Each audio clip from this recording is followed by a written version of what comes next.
Kate Mila Falcher, welcome to Irish Granny Helen, and it's time for our Saturday book, and if I seem very pleased, it's because I am. If you recall, a couple of months ago, we did The Life and Mysterious Death of Dorothy Kilgallen by Sarah Jordan Hines, and she mentioned her father was writing a book.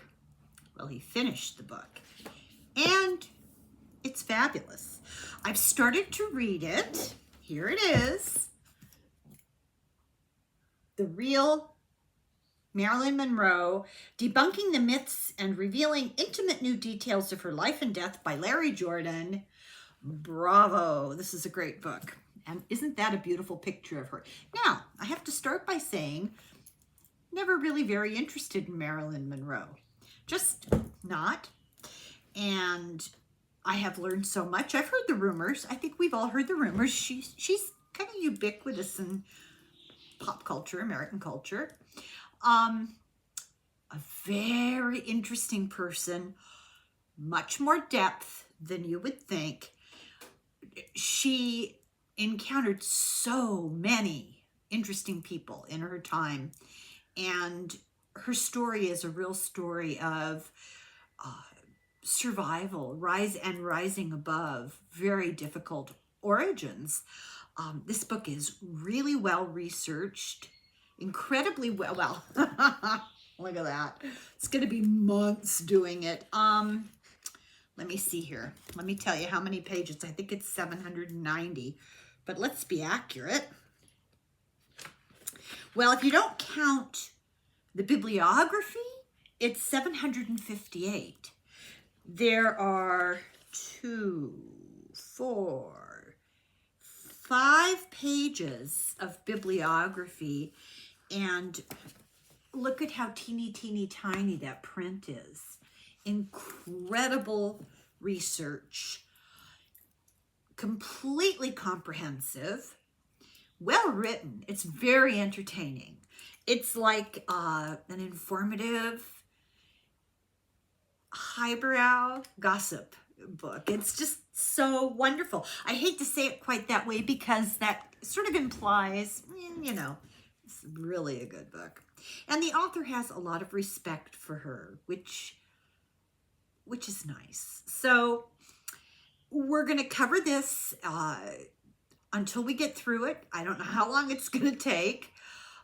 Collect your questions because I've been promised by Sarah that her father will come and have a chat with us when we finally finish this book. I'll firm that up when we get closer to knowing our last weekend of covering it. In the meantime, I'll try not to make these really long in the interests of, you know, your sanity. But I'm also going to try to get through as much as I can keep up with. So I'm just trying to stay a week ahead of everybody and reading this and taking notes on it. I was going to wait until I was all done, and I thought, no, I need to share this. It's too good. So this is, I could hardly lift it, video number 1, The Real Marilyn Monroe by Larry Jordan. Let's dig in. Now, there's a lovely foreword by Sarah. And I'm not going to do too much delving into that because it does give you it's a little harbinger of what's to come. And in the interests of time and, oops, I should take this off, time and space, I didn't do too much, but I will tell you something about it. She says that this is the biggest movie mystery ever, what happened to her. I suppose in our time, not in all movie time, there's some good ones out there, but this is a big one. I guess it is. It's Marilyn, what can I say? There was a huge misinformation campaign by law enforcement immediately after her death, and it was perpetuated by the media. And I should preface this by saying that anything that he attests to be fact, he has the receipts. This is really well researched and supported by sources. So none of this is just idle gossip. He's got where it was said, who overheard it, multiple witnesses, or where it was written, and this is where you can find it. He is collating all sorts of random things and bringing them together to get the true story of every situation in her life. Law enforcement did start a campaign of misinformation at her death, and it was perpetuated in the media, and it was intentional. And this is why she's such an enigma, and the mystery just continues to grow. The myth got out of hand. So this book is an attempt to debunk as much of misinformation as humanly possible, and it strips away more than 6 decades of lies. Kilgallen, Dorothy Kilgallen, wrote about her and called her death a, quote, hush-hush job, unquote, before Kilgallen's very close period of time death, if you know what I'm saying. She made the comment and died very shortly after. I think it was like in the same week, like after the weekend or something. I can't remember now offhand, but alarmingly so. The lengths to which those in power will go by silencing anyone who gets in their way are revealed in this book. Chapter 1, the movie's Mona Lisa. And I want to read a quotation at the very, very beginning. This is the words of Marilyn Monroe. How do you go about writing a life story? Because the true things rarely get into circulation. It's usually the false things. It's hard to know where to start if you don't start with the truth. Apocryphal, huh? So why is this ongoing fascination around her? Why? Even her obituary in 1962. And so much has been written. We all were aware, you know, of how she's larger than life. And the public always wants more. Pop culture has sold so many things of hers for huge money at auctions. And she's the only movie star really who was this omnipresent for this length of time.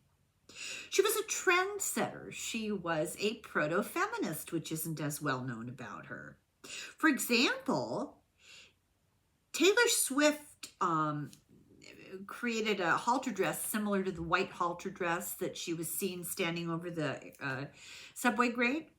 And the original, when it was made, was $5.6 million. And I think that Taylor Swift bought it. Many actresses pay homage to her with their hair and their makeup and the way they dress. And Elton John wrote that song, Candle in the Wind, about her. So many movies about her. A lot of them didn't treat her fairly. There's was a Broadway stage musical called Smash. Warhol painted the 4 pictures for Marilyn's that were worth $36 million, but then one, the blue one, sold for $195 million in 4 minutes at auction. Wow. Her clothes, her jewelry, her makeup, her hair,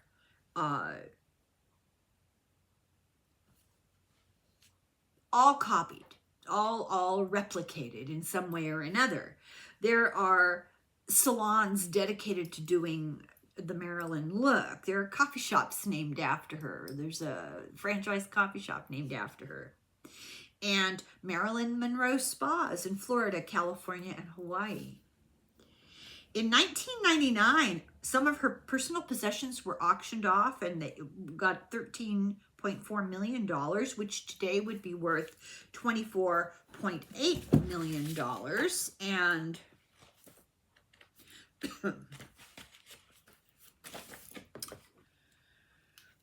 the items sold, I thought this was really interesting, included 20 pairs of Ferragamo stilettos, rainbow-colored Pucci shifts, Maximilian furs, lace bustiers, baby doll nighties, and furry mules. The slippers, not the animals.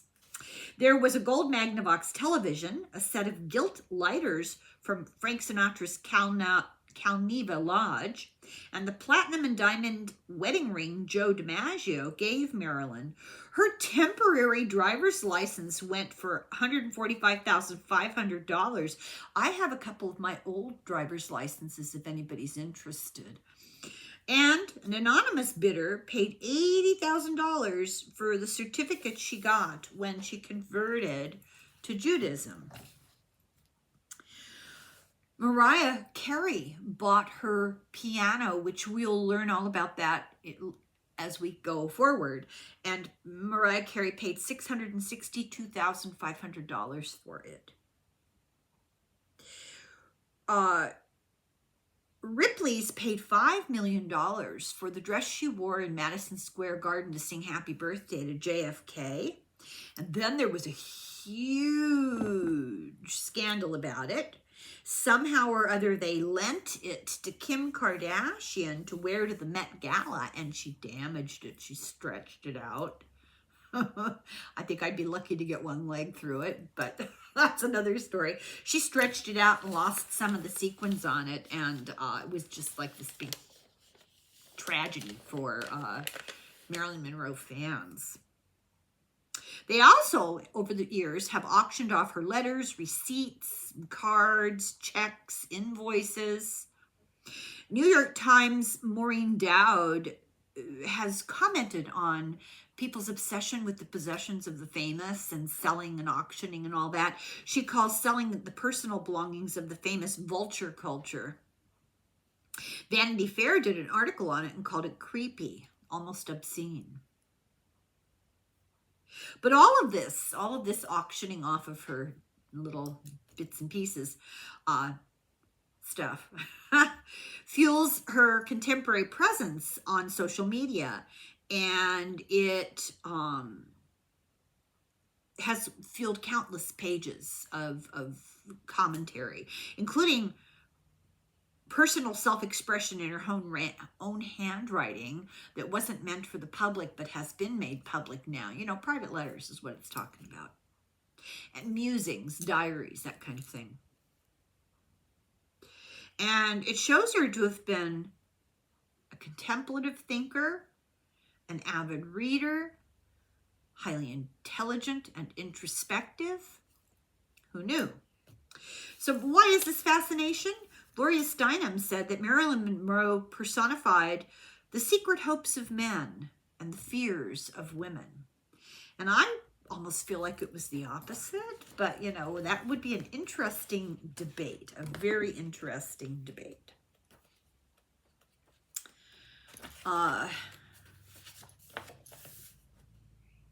Steinem says she was the child woman who offered pleasure without adult challenge, a lover who neither judged nor asked anything in return. Both the roles she played and her own public image embodied a masculine hope for a woman who is innocent and sensuously experienced at the same time. In fact, Marilyn said toward the end of her career, she said, "My popularity seems almost entirely a masculine phenomenon." We'll move on. Norman Mailer said that to men, she would ask no price. She embodied the rescue fantasy. Her reputation was besmirched. Her achievements were overlooked. So she began her career as part of the studio system, which was a form of indentured servitude. They controlled the actors, the studio controlled actors 100%. They were like cogs in this business wheel. She was one of the very few people who ever defied it, and she did it gloriously. We'll get to that.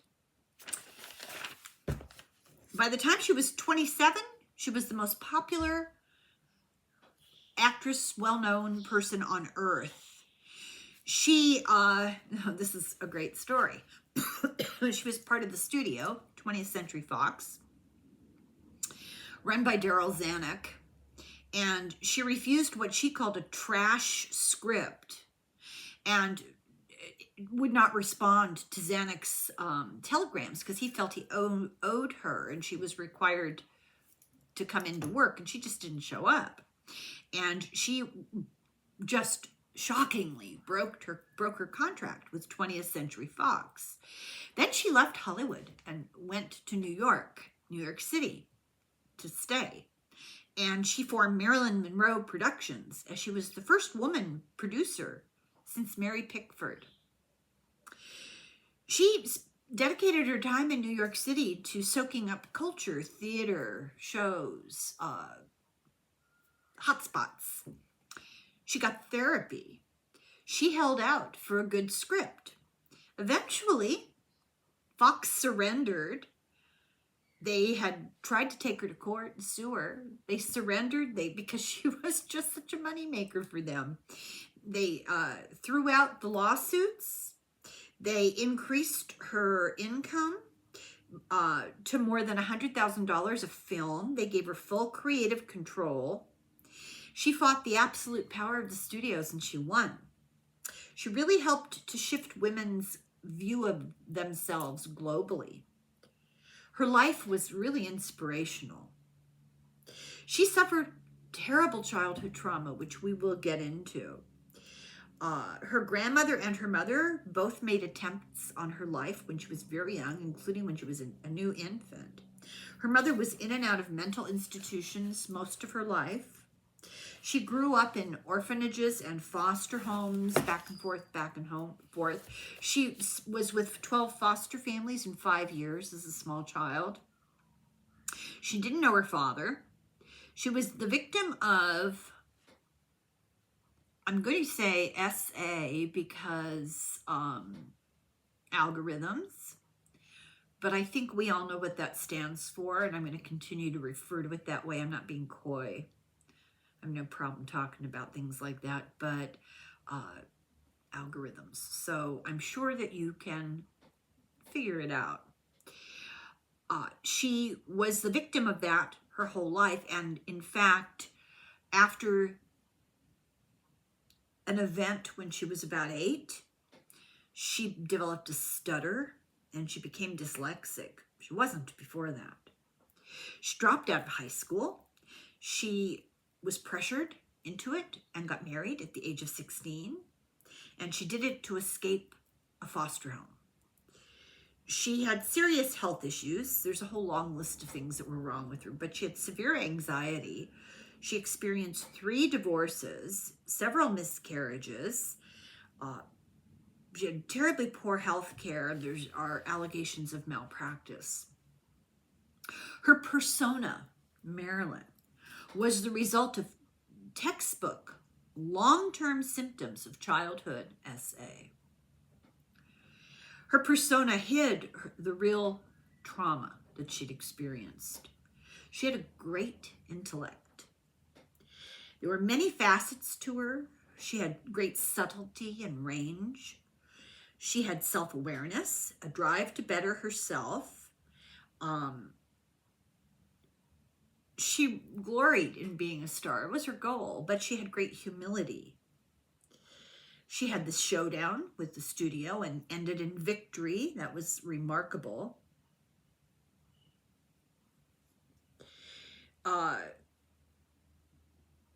Billy Wilder, the great director, commented on her ability to play trivial roles.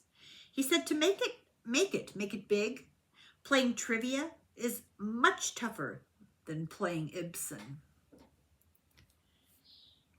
She said, I am more serious about my work than about anything.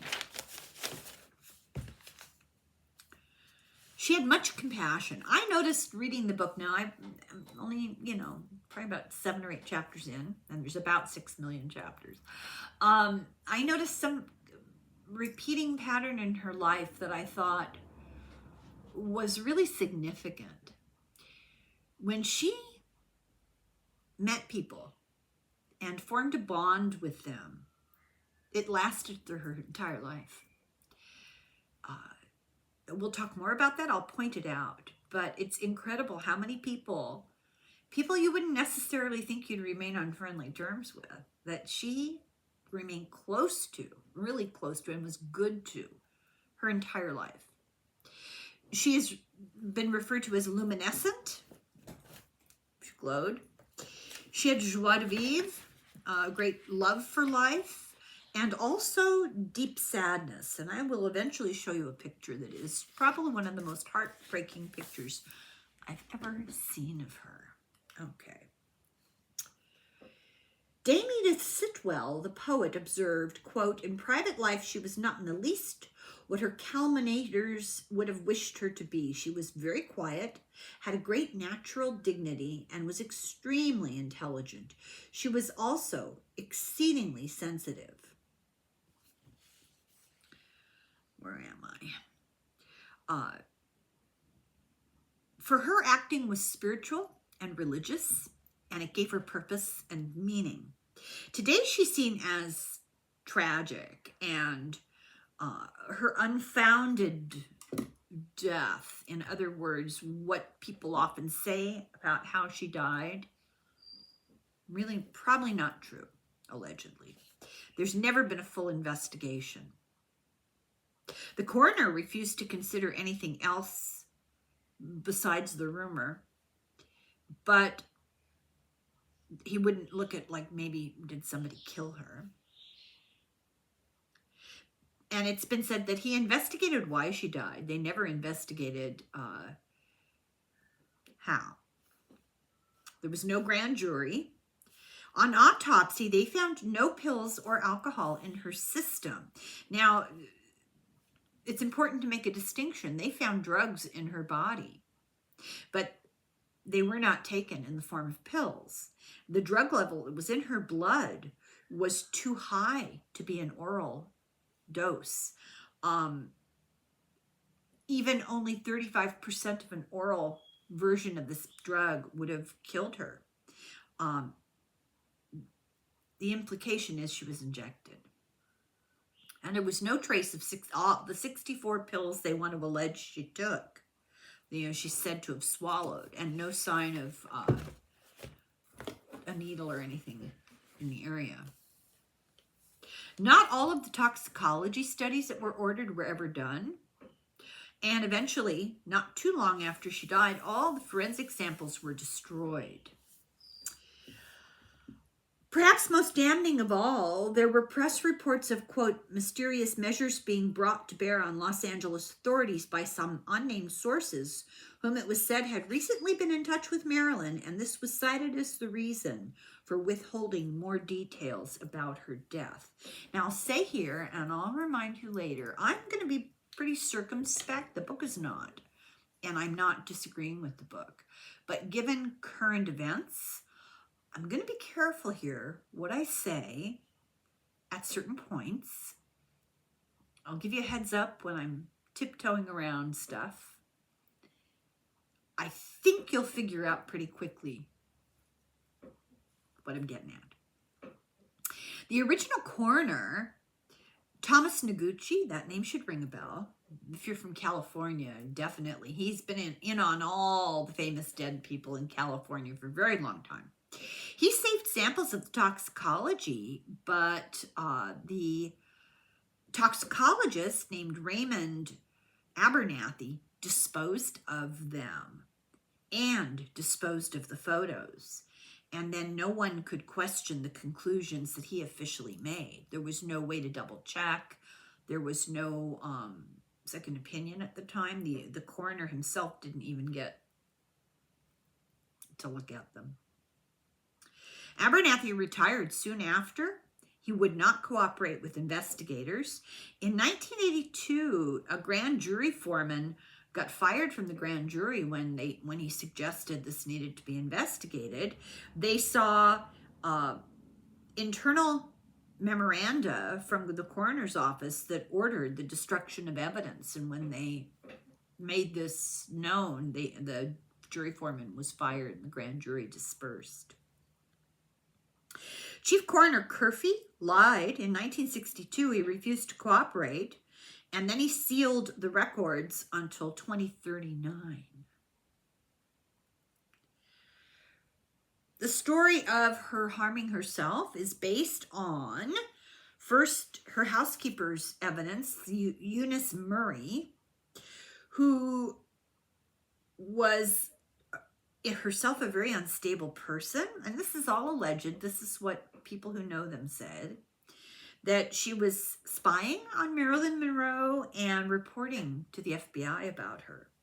It's also, this false narrative is also based on the testimony of her psychiatrist, Greenson,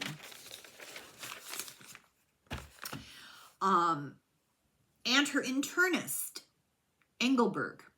Both doctors manipulated and controlled her. It was kind of a known thing. They used coercion, and they also overprescribed things for her. Both had long-term affiliations with the Communist Party, and they began treating her exactly at the same time as she became involved with JFK. The housekeeper's husband was an organizer for the Communist Party. Now, I know this sounds like, I sound like Joseph McCarthy here. They were watching her is the implication to get to other people. There's questions about the death scene. Was it staged? The doctor involved and the housekeeper were vague and evasive. And the actual cops who showed up first wrote that in the report. The housekeeper and the doctor, they're being vague and evasive. There was no thorough criminal probe. Key witnesses were not questioned. Reporters were threatened by the Los Angeles cops. Chief Parker, infamous man, he got his job through blackmail. I guess it's well known that he got his job through blackmail. And he was very close to, I have a question mark here because I'm questioning how I present this. And this is a crucial part of the story. But in light of current events, I'm being careful. Parker was very close to a certain third son of a very prominent political family. Go figure.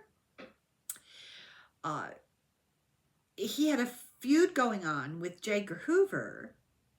He wanted to replace him. He wanted to be in Hoover's job. He had this feud going on. And so in the media, they immediately reported what they said about how she died. YouTube, sorry. Just hours after her death, like no one, I mean hours, literally only hours after her death, they said, well, she did it. It was a coordinated disinformation campaign that included newspaper reports to discredit her own statements, her life, calling it a shambles, and her tragic end, and trying to paint the picture of all of that as being inevitable. In 1962, Marilyn Monroe was asserting her own independence. She had won against the studios. She had gotten a 500% raise. That's pretty good. She got many, many offers for many, many roles, and also from Las Vegas to appear there. She had recently done a gigantic photo shoot, and she just looked beautiful. She didn't look strung out or addicted or hungover or poorly nourished or poorly cared for. She looked beautiful. She had given recent interviews that were lengthy and quite discursive, not deep. They were deep, not nonsense. And she seemed clear-headed and intelligent and well thought out, very philosophical, upbeat. On the day she died, she was busy furnishing and landscaping her new home. And she had huge plans for work for the fall. And in the book says that when she was found dead, it was really difficult to reconcile what they said she had done with the apparent optimism of her life up until, late that day. So people familiar would say, well, often when people make a decision to do this to themselves, it lifts a burden and they do seem better and lighthearted. But this was and this was no sudden decision that made her feel better. We'll get to it. Why? We have to ask why this propaganda campaign to destroy her image. And the many, many subsequent books and articles and movies, all, they all added to this misinformation. So he gives some examples. In 2022, Blonde was made, and it's pretty routinely considered the worst misrepresentation of Marilyn Monroe that was ever filmed. It was sensationalized. She was fetishized. Fetishized female poor treatment essay. For example, it talks about her having had an abortion, and to anybody's knowledge, she had never had an abortion. She had tried to get pregnant, and she had suffered an ectopic pregnancy and miscarriages, and it's called one of the most detestable movies ever made by people who loved her. But it got a 14-minute standing ovation at the Venice Film Festival, so go figure. There are a lot of bad literary examples, books linking her to the mob, to the CIA, to Khrushchev, to Castro. Norman Mailer dismissed all the stories of her childhood traumas, but he was a gigantic misogynist, so... some people inferred that she died because of some sort of bisexual or lesbian melodrama. None of that was true. That was lies. CNN did a docuseries that said that she and DiMaggio got married as kind of a mutual publicity stunt, and people who really knew her said they were just besotted with each other. One claim was that she carried a bunch of syringes in her purse and called them vitamin shots, and it's not true. And she had no marks on her body at all. The fake biographer Zolotov demonized her, claimed that she was violent, that she had outbursts, and that drugs had been found, and it has all been shown to be lies. It may surprise you to learn that the popular myths about Marilyn Monroe's drug usage and mental state, which prevail even today, were resoundingly refuted but little noticed by the coroner-appointed death at one's own hand investigation team of the doctors in 1962, which rejected mischaracterizations of Marilyn by proclaiming, quote, now this is from the 62 coroner's report, she was not an addict, she had no physical dependency on drugs, her intake could be considered light to medium, and she was certainly not mentally unbalanced. Kennedy fans denied that she had a relationship, and part of their family threatened to revoke licenses, broadcast licenses, or licenses of authors. We'll talk more about that later. Newspapers and book reviewer Robert Slatzer claimed that she told him, and the question would be when, because she didn't know him, that she was going to hold a press conference and reveal shocking secrets in revenge against the Kennedys. She claimed that she was married secretly. He claimed that he was married secretly to Marilyn Monroe. And he described the day and the time and the place. And actually, she was away somewhere completely different, on set filming at the time he claims. And it's all entirely urban legends. The truth is, she had no history of vengefulness. Interviewers often remarked on her lack of bitterness about past relationships.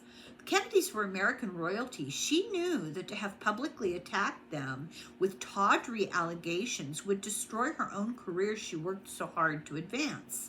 She was also savvy enough about world affairs to understand she would have jeopardized national security by doing any of the things for which she was falsely accused.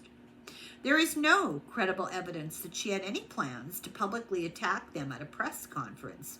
Even her close friend Frank Sinatra debunked the idea. Yet this vexatious canard is deeply embedded in the public psyche. I actually had heard that, and like I said, I didn't really follow her. I had heard that. So we need to try to keep an open mind here. There's a few hundred pages coming up of information. Slotzer's roommate, now Slotzer is the book reviewer, and this is where all my red flags came flying. His roommate was Ron Pataki. Does that name ring a bell? He was the guy who dated Dorothy Kilgallen at the end of her life, a guy who is very strongly suspected to have been in the CIA and associated with the mob. Go figure. Slotzer had Church of Satan priests hold a ritual outside Marilyn Monroe's home. Was Slotzer, I think I said that wrong, it's Slotzer. Was Slotzer set up to be a kook? To muddy the waters, you know, people will do that kind of thing. Let's make things confusing and hard to understand. Let's just throw all kinds of weirdness out there. Larry Jordan, the author, he claimed that Marilyn Monroe told gossip columnists that, not Larry, an author, okay, sorry, not the author, an author, claims that Marilyn Monroe told a gossip columnist that she would spill her guts with references to the CIA and Cuba. Then there are claims of a UFO base connection, which is a hoax. And Seymour Hersh, the writer, said that Marilyn Monroe was blackmailing Kennedy for money to institutionalize her mother. It's bizarre stories. Then there was a lie that she was given a glass of poison to drink, and that's what happened to her. The worst misperception is Anthony Summers' 1985 book, Goddess. Apparently it's full of countless lies from very impeached sources, including her best friend, Jean Carmen. Psychic Ken Kingston claimed that Marilyn came to him after death and predicted Elvis's death. I thought Elvis was in somebody's screen door somewhere. Summers wrote lies about other people. He said that Nixon beat Pat, that Hoover was seen in drag, and that was actually a specific revenge lie that he did. He had a beef with Hoover. So this guy is kind of known for lying about people maliciously for personal reasons. C. David Heyman, who has another book, Recalled, because of errors and exaggerations. John Dean called this guy a fraud.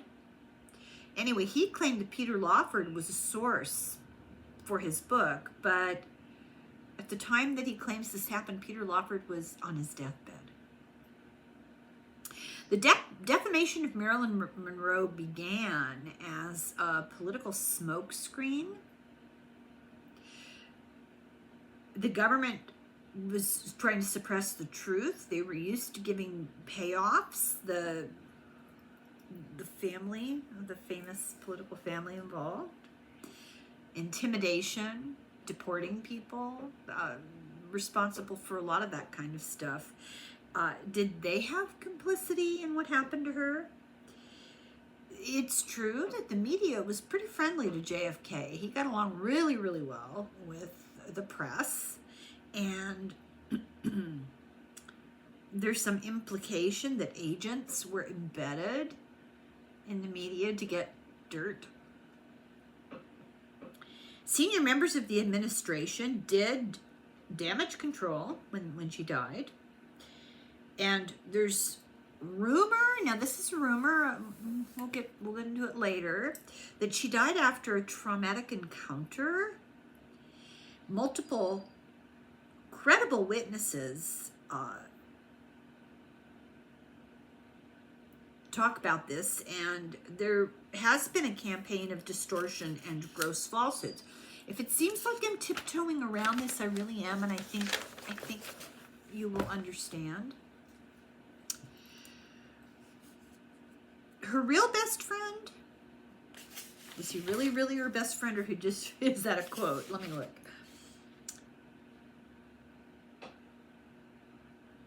Yes, he was regarded as, by her, as a brother. They were so close. His name was Ralph Roberts. And this says that most of what has been written about Marilyn seems to be an interest in portraying her badly. There seems to be a belief that calling anything bad is gold in the book. He said the book called My Story by Marilyn Monroe, that was pushed onto the public by her former business partner Milton Green, was immediately repudiated by the widow of Ben Hecht. It proved to be a copy of a fictionalized work. And it says all sorts of terrible things about her. And a letter dated June 1st, 1954 from Monroe's lawyer threatened a lawsuit about this and said that the contract does not call for the publication of this article in book form. It's shocking that men will break their word as well as their written contract in a manner such as has been evidenced by the publication of this material. It's not accurate, much of it's not true, and it does not present a factual portrayal of Miss Monroe's life. So they even went to court about a lot of the stuff that was written about her. And there are fake quotations from her, you know, like hinting that she felt she was going to die. But when you dig into it, it's not really true. Her half-sister said that over the years I've read too many accounts of her life so filled with errors that they present a woman I hardly recognize. Some things that have been published about her life are such fabrications. Interestingly, there have been government documents that have been declassified, and they prove that she was under surveillance by the FBI and the mafia. So to whom was she a threat? Why was she such a high-value target? This is the mystery. LA cops treated her death as an intelligence matter. Why was the evidence destroyed? Why were the tests not done? Why are the files still classified? Why are the documents redacted, including things like her phone bills redacted? All of these together have major implications, and to dismiss them would be willful ignorance or woeful naivete. I like that. So now we're on chapter 2. She had a difficult childhood, and this is really sad. She was born June 1st, 1926 in the LA Charity Ward as Norma Jean Mortensen. Her father was a drifter, not around. Her mother kept her name of Baker, which was the name of her first husband. Both maternal grandparents died in mental hospitals.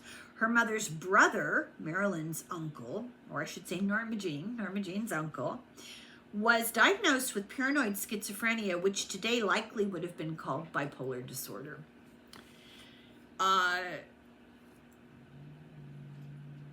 DNA was done, and her biological father turned out to be Stanley Gifford, who was her mother's shift foreman. She was 8 before she ever saw her biological father's picture. She reached out to him several times around her life, and he just rejected her. He wanted nothing to do with her. Her mother's name was Gladys, and because Gladys didn't want to be bothered by having, inconvenient young child around, Norma Jean went into foster care at younger than 2 weeks old for $5 a week. The family who took her, the Bollanders, had one biological son and 4 or 5 other foster children. They lived near Los Angeles, where LAX is now, in a place called Hawthorne. She said later in her life, she said, I was probably a mistake. Probably my mother didn't want me. Maybe I got in her way. Maybe I was a disgrace. I think, you could say definitely there. She's a cute baby. Check this out. Look at that little face. Such a cute baby. A year after they took her, a truly frightening thing happened. Her grandmother, Gladys's mother, showed up at the foster home, nude, smashed through the glass in the front door, and attempted to smother the infant Norma Jean with a pillow. Fortunately, she was restrained from doing so and subsequently committed to a California state hospital. She died of a heart attack only 19 days later, and obviously she was suffering from some form of psychosis. Now, Gladys had 2 older children, a boy and a girl, that had been removed from her already. So Norma Jean was her 3rd child. She did sporadically visit Norma Jean in foster care, and Norma Jean called her the woman with the red hair.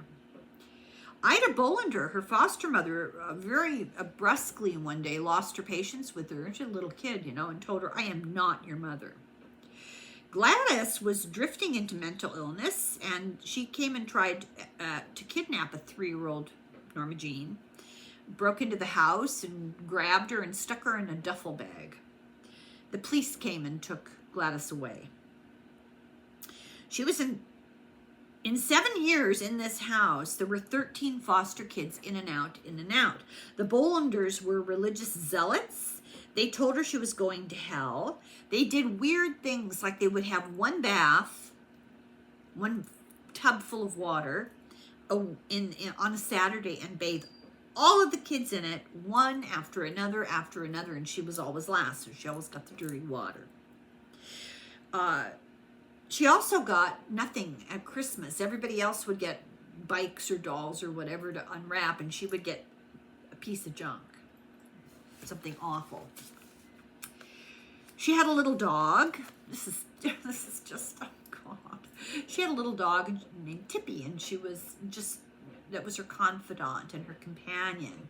And the dog barked at a neighbor one day, and he hacked the dog to death in front of her. Gladys had a son and a daughter, older. Jackie was the son, Bernice was the daughter. Jackie died at the age of 15 from tuberculosis. And Gladys blamed Norma Jean because she survived.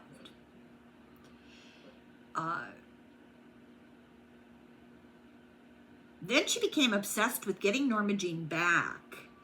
And at the same time, the Bollanders were trying to adopt her. So it was a mess, like a tug of war. Gladys got her and rented 2 rooms near her work, and Norma Jean moved in with her. Now, her work, she was a film editor. She sliced film in a film studio. Gladys got a second job and saved up money and bought a $6,000 house near the Hollywood Bowl. But there was no furniture in the house. They had 2 cots, and they could not afford any furniture. One day, her mother came home with a white baby grand piano that she bought at an auction. It had no bench. No one knew how to play, but there it was. It was the only piece of furniture they had. But this house in this time was some of the most stability that Norma Jean had. Her mother would take her with her and stand outside the coconut grove and watch celebrities going in and out. And she was completely fascinated with celebrities. She would go by herself as a child to the Grauman Chinese Theater, to outside where they've got everybody's footprints and handprints in the cement. And she would compare the size of her feet and hands and decide, what kind of an actress, how good she would be, and feel inadequate if her feet and hands didn't meet up.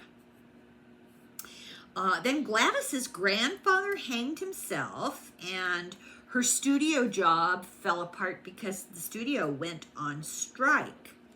And they had to rent rooms. They rented rooms from a guy called Murray Cannell and his wife. And he was mean to Norma Jean at the beginning. He made fun of her and teased her and ridiculed her. He was a drunk. And then draw your own conclusions what he did to her, but it wasn't good. And I want to show you a picture of this child at 8 years old. And this is the time when this happened to her. And this is one of the most heartbreaking pictures I've ever seen of her. Look at that poor child. Face of trauma. She told her mother. Her mother didn't believe her. She spoke about it in 1958 in a London paper. The London Observer interviewed her. She told her mother slapped her and didn't believe her. He came out of the room and gave her a nickel, and she threw it in his face and then ran away.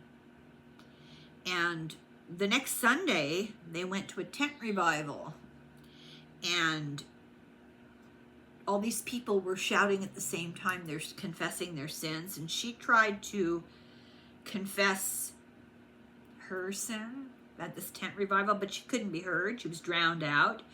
He was there, and he was praying for all the sinners. After this happened, she suffered insomnia and night terrors for the rest of her life. January 14th, 1935, Gladys had a psychotic episode. She actually stabbed at a friend with a kitchen knife. Norma Jean saw the whole thing happen. She actually attacked Norma Jean and tried to kill her 3 separate times when she was a child.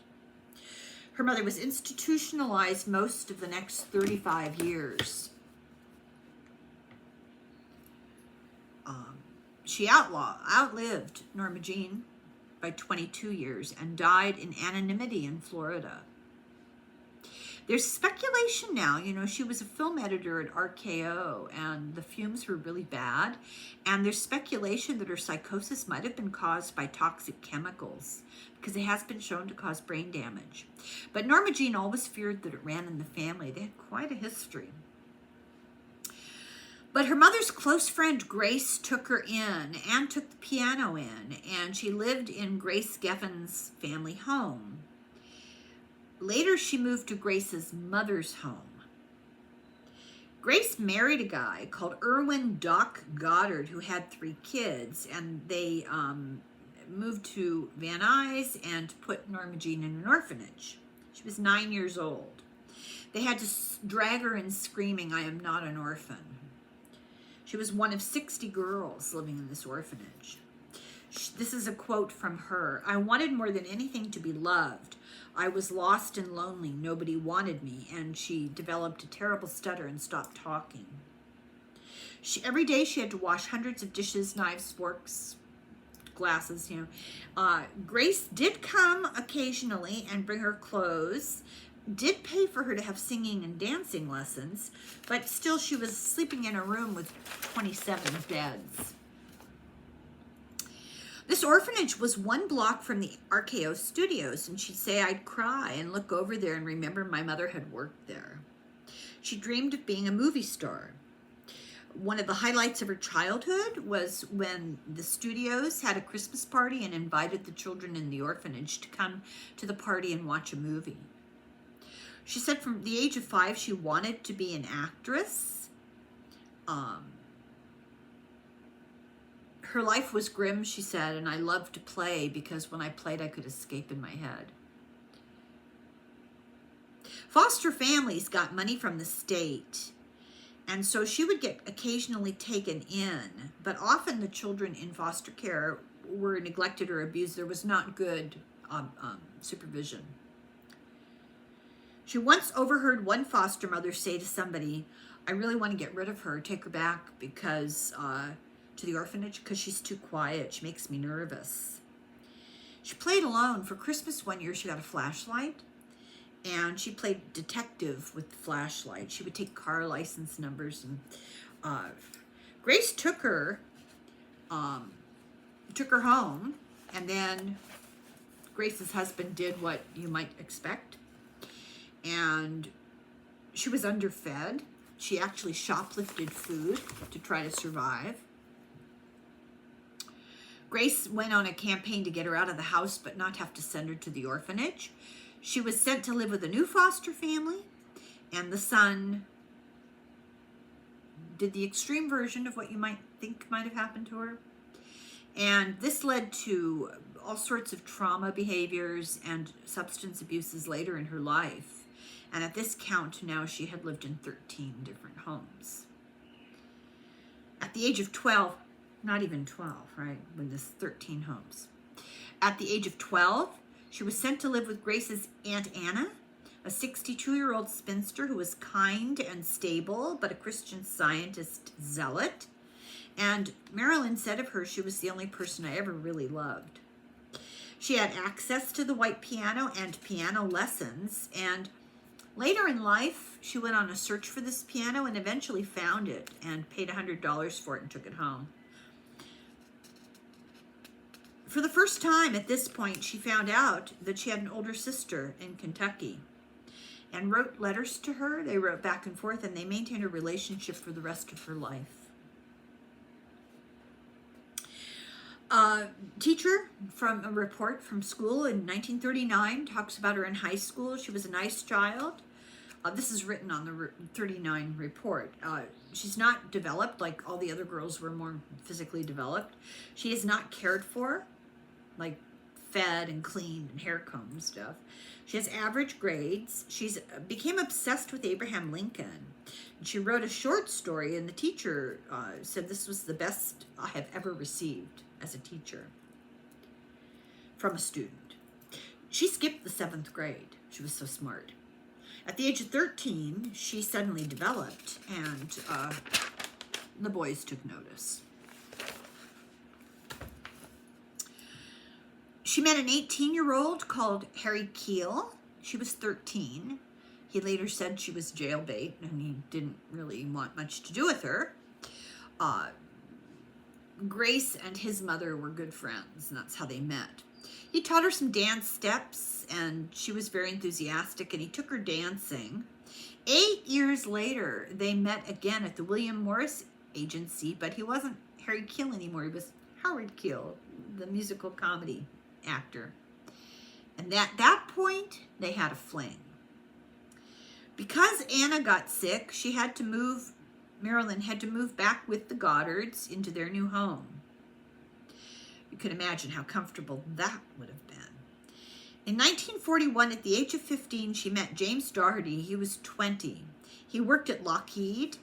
He worked side by side with Robert Mitchum. He was asked by his mother, who was a close friend of Grace, to give her, Marilyn, a ride home from school because Grace had to work and couldn't pick her up.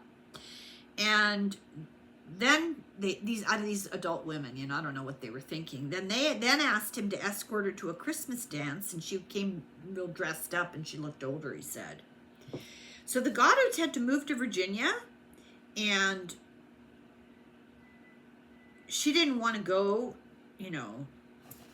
back to the orphanage. She would have had to go back to the orphanage. They didn't want to take her. So Grace asked James to marry her. And he said, sure. What did he care? He was entering the service. So 3 weeks after her 16th birthday, they got married. He was 21. She was 16. Guess what? They had a small wedding. The Goddards were already gone to Virginia. The happy couple took a honeymoon to a lake in Ventura for the weekend, and they moved into a one-room apartment in Sherman Oaks. She dropped out of the 10th grade, but she actually really liked married life. She kept the house clean. She liked to cook. She wanted to be a good wife, and she felt secure. But James was pining away for his old girlfriend and spent a lot of time hanging out with his drinking friends. So we'll continue this on the next video. That's the end of video number 1. I hope you're enjoying this. It gets better and better. It's a very, very interesting book. Slán go foil. Sláinte.